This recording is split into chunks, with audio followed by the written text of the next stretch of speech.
To escape the darkness of our present, many of us look to the future. It seems that from our very beginnings, humanity has turned to seers, prophets, reading the stars, cards, our palms, sacred writings, anything to give us a glimpse of what the future holds. The Gospels tell of a prophet as well, one that claimed to shine a light in the darkness. But curiously, it wasn't by providing veiled glimpses into the future. It was through an obsession with improving his present reality.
Prophets are a big part of many of the world's major religions. And when you look at Christianity today, there's a common theme of trying to reveal the future. We all want to know what the future holds, and much of modern Christianity plays off of that desire, using sacred texts to unlock the secrets or discover the mysteries of the future. Yet when we turn to the Gospels, we see a Jesus who's much less concerned with revealing the future and more concerned with improving the present. As a prophet, Jesus was on a mission to bring together all the different people his world had condemned and neglected.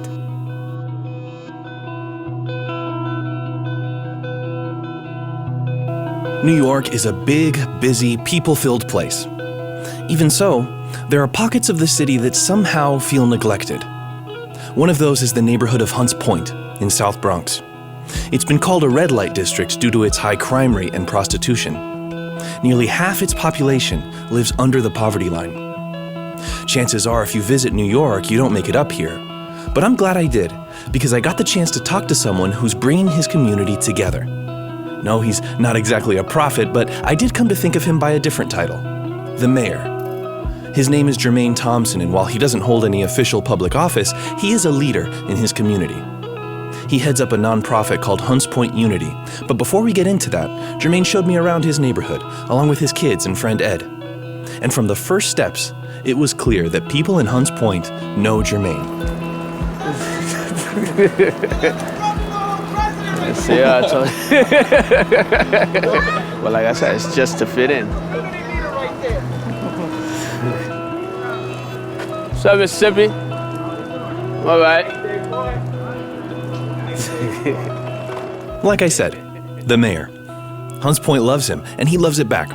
That was clear as he showed me around his neighborhood, the buildings that have changed, where he used to live as a kid, the hangout spots. Hunts Point doesn't exactly get a lot of visitors, and Jermaine wanted to show an outsider around his home. As we walked, I asked about the mood in the neighborhood lately, with the string of police violence being reported in the media. And he described a community on edge. Yeah, the tension goes up because at the same token, they're on edge, we're on the edge. And you also have to look at it from the standpoint of with NYPD, as you're in the training room, when you come out, you're going into a bad neighborhood, you're already on edge, like you're scared. You're more worried about what can happen. Jermaine understands it's not easy for a cop to work in his neighborhood, but at the same time, he knows what it's like to live there. So after having spent some time away from home, Jermaine came back to Hunts Point looking for some unity. It's like came back to Hunts Point with a mission. That's basically what it is. Came back with a mission. Yeah, it's like a lot of people sit there don't care about it, but we here. It's time to change. Like if they're changing up the buildings and everything, why not try to change up the people with it? Hunts Point Unity is actually an organization that we're just bridging the gap between the youth and the adults, bringing everybody together the same way with the 41st Precinct that we're bringing in it, because lately there's been a lot of police brutality. So it's like we're just bridging the gap. We're trying to make it where everybody gets involved. We don't want just a certain crowd to be involved. Like NYPD, they participate in the Stop the Violence basketball tournament. So that's what Hunts Point Unity does. They organize different sporting events throughout the neighborhood to create opportunities for people that normally wouldn't to come together. And according to Jermaine, that's something Hunts Point desperately needs. Yes, it does need bringing together. You have a lot of people that have animosity towards each other.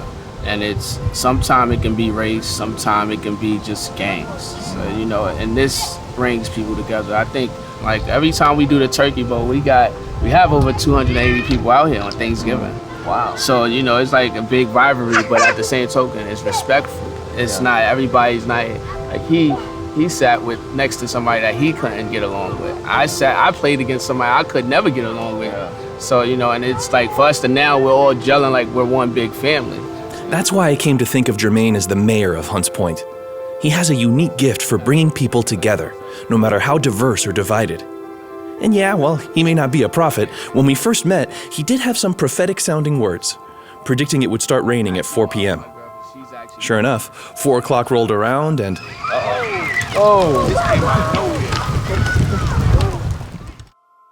We'll be seeing more of Jermaine's story later on, but for now, suffice it to say, I'm glad I made it up to Hunts Point. There, I saw that if you want to see a better future, you need people who are willing to work to transform their present.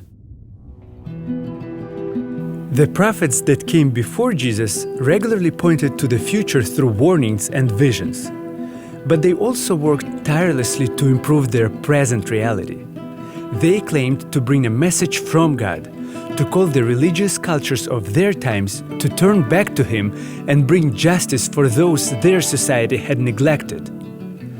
Back in that moment in the synagogue, Jesus gave examples of how God had used prophets to provide care for people Jesus' religious culture hated and rejected, such as how God used the prophet Elijah to provide food and sustenance to a pagan widow and her son, who otherwise would have starved to death in a famine, and using the prophet Elisha to heal and transform a heathen warlord from Syria.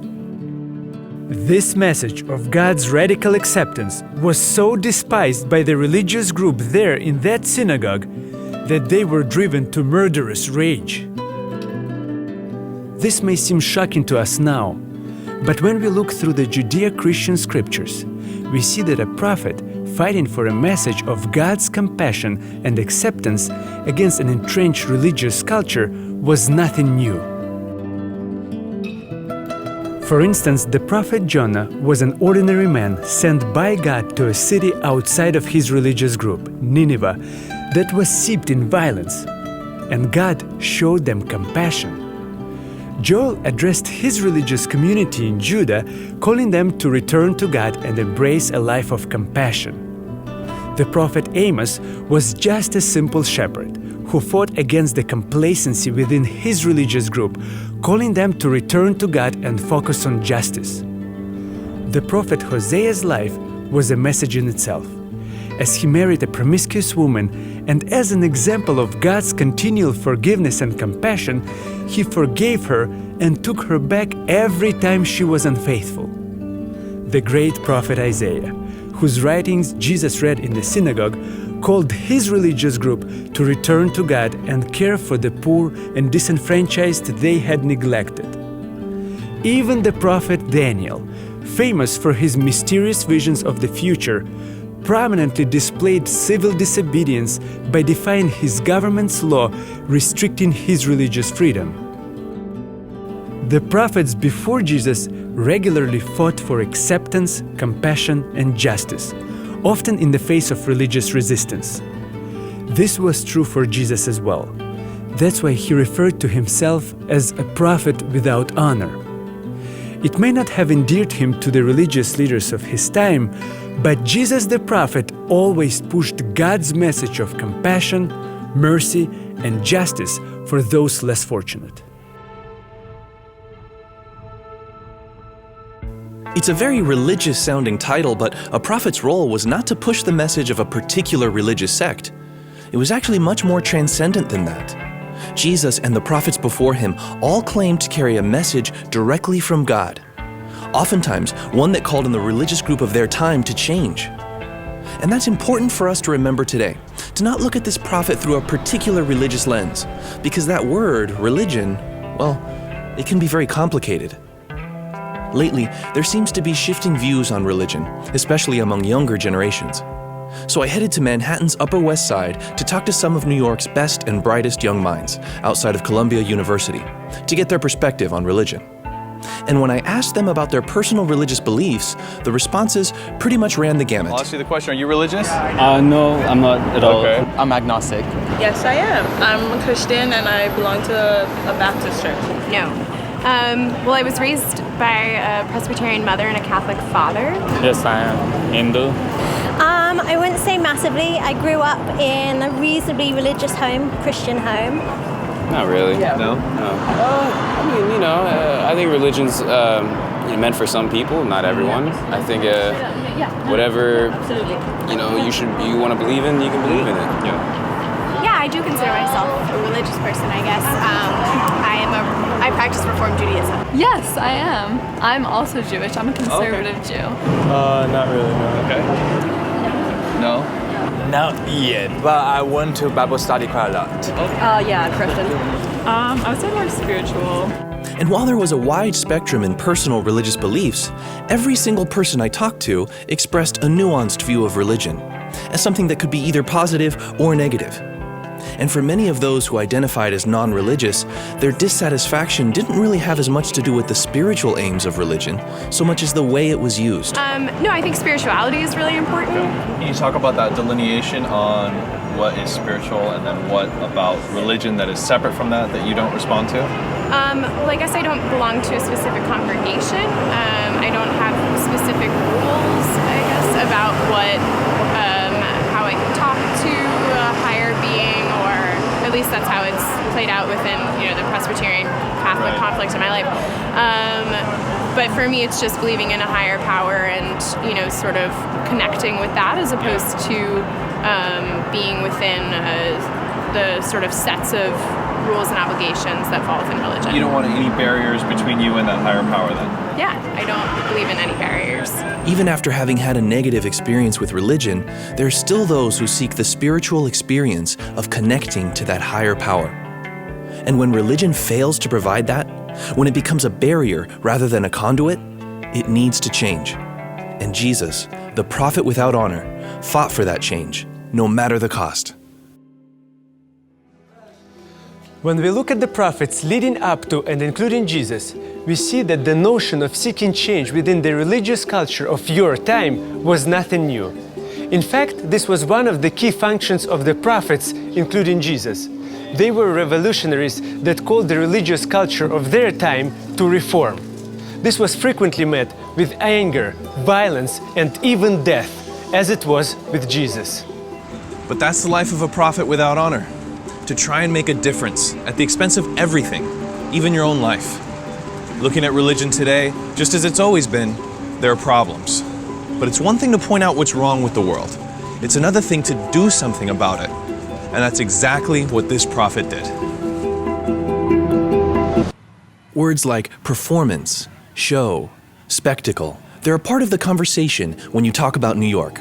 But when a word like performance becomes attached to words like dogma, religion, and spirituality, something much less sincere happens. In fact, a different word comes to mind. Hypocrite. Today, this word carries a very negative connotation, but in the time of Jesus, it wouldn't have. The word hypocrite is derived from the Greek word hypokrites, which simply means a stage actor. And in a Greek stage production, the actors would have always worn masks. Jesus took the word hypocrites and repurposed it to refer to the religious people he encountered that lived duplicitous lives. Those who presented one thing on the outside, but were something else entirely on the inside. But there was one key difference between the religious leaders and the hypocrites that would have performed in this theater. The people that sat in these seats knew they were going to see a performance. Conversely, the religious hypocrites of Jesus' time made their charade a secret. They didn't want people to know they were wearing a mask. Jesus was not just calling them hypocrites. He was exposing them for what they really were. If you go to New York, you have to see a Broadway play. There's nothing like it. There are more quality stage productions here in the theater district than in any other place in the world. And even with all the different forms of media available to us, Broadway thrives because there's nothing like a good play. In that theater, the audience and the stage actors enter into this unspoken agreement that for the next few hours, the actors on stage are going to adopt a role and put on a performance that will take something the audience knows is a charade and transport them, hopefully making them feel something profoundly real. That's what I find so fascinating about Jesus' stage actor analogy. It looks at the connection, or maybe the lack of one, between what you present on the outside and what's true inside of you. To explore that further, I went to a cafe in the theater district to talk to a Broadway stage actor. His name is Clifton Davis. I did my first job, which was a Broadway show named Hello, Dolly, in 1967. And Broadway has been a passion of his since he was very young. I fell in love with Broadway when I first saw my first Broadway show, and it became the passion of my life. But Clifton Davis is a man of many talents, and even though Broadway was his first passion, his career as an entertainer has branched into many different paths. So I've had a good career. I've done 3 television series. I've done 8 Broadway shows. His acting work on stage has earned him a Tony nomination, but he's also written some hit songs. I'm a songwriter. I used to write for Motown. I wrote pop music for Motown. I wrote for Michael Jackson. Never Can Say Goodbye, Looking Through the Windows, a couple of my songs that I wrote for him, and for other artists on Motown back in the day. So I've been a busy beaver in my artistic career. All over the place, great. But lately he's come back to acting on stage. At the time of our talk, he'd recently finished a run on the Broadway hit Wicked, and was currently in the Broadway adaptation of Aladdin. And we talked about the work that goes into putting a successful stage production together. A great deal of work. Even though it may not seem like it to the ordinary viewer, to the audience member. It may look like it's all smooth and it just works like clockwork. I'm here to tell you that comes from hundreds of hours of serious rehearsal. It may be a lot of work, but all it takes is to hear Clifton talk about Aladdin to know he has a lot of passion for what he does. Just our opening when the curtain goes up. Our curtain doesn't go up. Our curtain disappears. Whoa. And you go, hey, how'd they do that? Right. Look at me, I'm getting all excited thinking about it. And as our conversation turned more towards the craft of acting, I asked about the differences between acting on stage and acting on camera. Rather than just tell me, he showed me, acting out his current role as the Sultan as an example. So when I'm on stage, it's much larger so that people in the back can see it. So I express myself in larger terms, larger moves and gestures. So I would come to Jafar and say, any word on how it's going? With intensity and intention, and I want an answer. So I do it with a gesture like this on stage. If I were on film,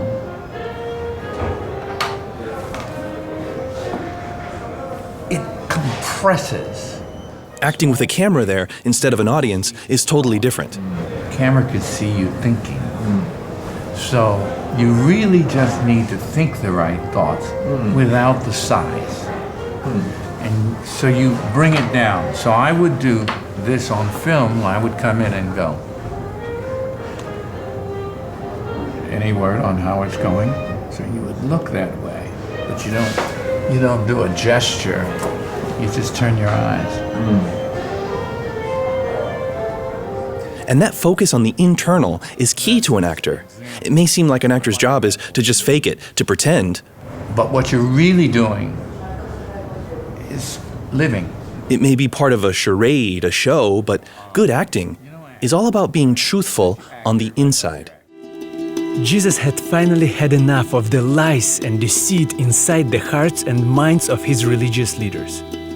Towards the end of his gospel, Matthew dedicates an entire chapter to Jesus' scathing indictment of their duplicity.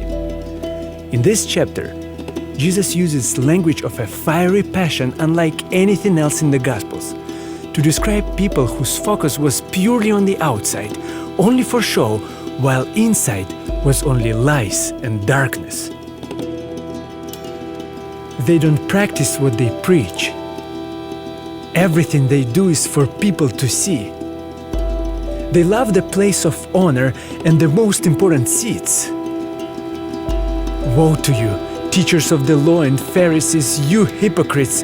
You shut the door of the kingdom of heaven in people's faces.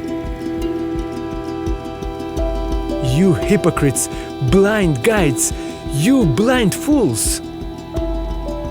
You hypocrites, you give 1/10 of your spices, but you have neglected the most important matters of the law, justice, mercy, and faithfulness. You hypocrites! You clean the outside of the cup and dish, but inside they're full of greed and self-indulgence. You hypocrites! You're like whitewashed tombs, beautiful on the outside, but inside are full of filth and the bones of the dead. You hypocrites! You build tombs for the prophets. You're descendants of those who murdered the prophets. Go ahead then and complete what your ancestors started.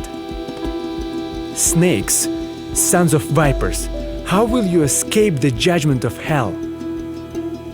Upon you will come all the righteous blood that has been shed on earth. And then Jesus ends his fiery assault with tender grief, mourning over the beloved city, Jerusalem. Oh, Jerusalem, Jerusalem, the city that kills the prophets and stones God's messengers. How often I have wanted to gather your children together, as a hen protects her chicks beneath her wings, but you wouldn't let me. After all of his righteous anger, what Jesus the prophet really wanted was to mend his fractured religious culture. Clifton Davis is a Christian, and his faith is very important to him. It's a part of everything he does. And so God has opened the door for me to share my faith around the theater, where we have prayer circle every performance. Really? Every performance. And his work and his faith intersect on an even deeper level. In his work as an actor to find the inner truth of his character, Clifton sees a fundamental connection to Jesus. And Jesus is telling this story. Right. Okay? This isn't necessarily a true story. Right. And the boy turns around and goes to his father. And his father sees him coming from a long way off. It implies the father's been looking for him to come back for a long time. Oh, I'm about to cry. Powerful story. But it's only a story. It's not a true story. But it conveys something true. But it conveys the truth. Just because a story's not real doesn't make it untrue. And stories can be especially powerful when they speak to your personal life experience. I left the church. I left all religion. As a young man, I just walked away. And one day I came face to face with spiritual reality. God knows a better way for my life than I do. Although he was having success, Clifton found himself in a crippling drug addiction, and he credits this direct, spiritual experience with God for pulling him out of it. That's why this story Jesus told is such a powerful one for Clifton. It speaks directly to his life. I was the prodigal son. You know, I was in the pig pen, and he put a robe on me. In my time with Clifton Davis, I saw that same part of us that responds to a really powerful performance, whether it be a play, a parable, or any other kind, is the same thing in us that gets so turned off by something like religious hypocrisy. Because if something's truly going to connect with us, there needs to be something underneath the mask, something genuine, something true. I think what's so powerful about a great stage performance is that although it takes place in a context that the audience knows is a charade, it's able to communicate powerful truths. But what upset Jesus so much about many of the religious people of his time was that they did the exact opposite. They took something intended to be profoundly real and instead made it fake, meaningless. As a prophet, Jesus fought against that, promoting a life without judgment, a life of honesty, humility, a life of forgiveness and acceptance. Like the prophets before him, Jesus tried to turn people back to God. The writings of the first century historian Josephus contain even more references to John the Baptist than to Jesus. Yet, as popular as he was, the Gospels present him as a prophet that pointed to the coming of another one who was even greater than he. The Gospels are saturated with references and allusions to Jewish scripture, or what Christians call the Old Testament. The significance of these references is enormous. Jesus is not just any prophet. He is the one who previous prophets have pointed to. The books of the prophets Isaiah, Zechariah, Daniel, Jeremiah, Ezekiel, and more all contain writings that find their fulfillment in the life of Jesus. But perhaps the most significant comes from Israel's greatest prophet, Moses. In the book of Deuteronomy, he writes, "The Lord your God will raise up for you a prophet like me from among you, from your fellow Israelites. You must listen to him." The Gospel's presentation of Jesus has many allusions to Moses. Like Moses, Jesus was supposed to be killed as a child, but instead found refuge in Egypt. Like Moses, Jesus delivered his law on a mountain, and like Moses, he fed the children of Israel in the wilderness. John writes that after Jesus fed thousands of people, they responded by saying, "This is indeed the prophet who is to come into this world." The Gospel's message regarding this prophet is clear. He is not just any prophet. He is the one true prophet. Jesus makes an incredible statement in the Gospel of John, saying, "You search the Scriptures because you think they give you eternal life, but the Scriptures point to me." When you think of how sacred Scripture was to them at that time, how it continues to be for so many now, it really becomes such a radical, revolutionary, almost crazy claim that basically all of the prophets, all of Scripture even, existed to point to this one guy. If that's true, it's easy to see why the phrase he used more than any other was, "Whoever has ears to hear, let them hear." This is Mount Tabor. It is also referred to as the Mount of Transfiguration, named after the event in Jesus' life. The Gospels present this story in spectacular fashion. Jesus climbs the mountain with 3 of his disciples to pray. As he is praying, his appearance begins to change. His face begins to shine with a bright light, and his clothes are like a flash of lightning. And then 2 of Israel's greatest prophets, Moses and Elijah, appear and begin to talk to Jesus. They talk to him about his mission, about what he was going to fulfill. The disciples wake up and start to stammer, but then a cloud appears and God himself speaks, saying, "This is my chosen one. Listen to him." A prophet's life was about delivering the message of God to improve their world. And in this moment, God is pointing to Jesus as a prophet unlike anyone the world had ever seen. Someone with a special mission. Someone who would change the world like never before. The prophets said it. Jesus said it. Now God himself was saying it. Look at him, listen to him, and see the world become changed.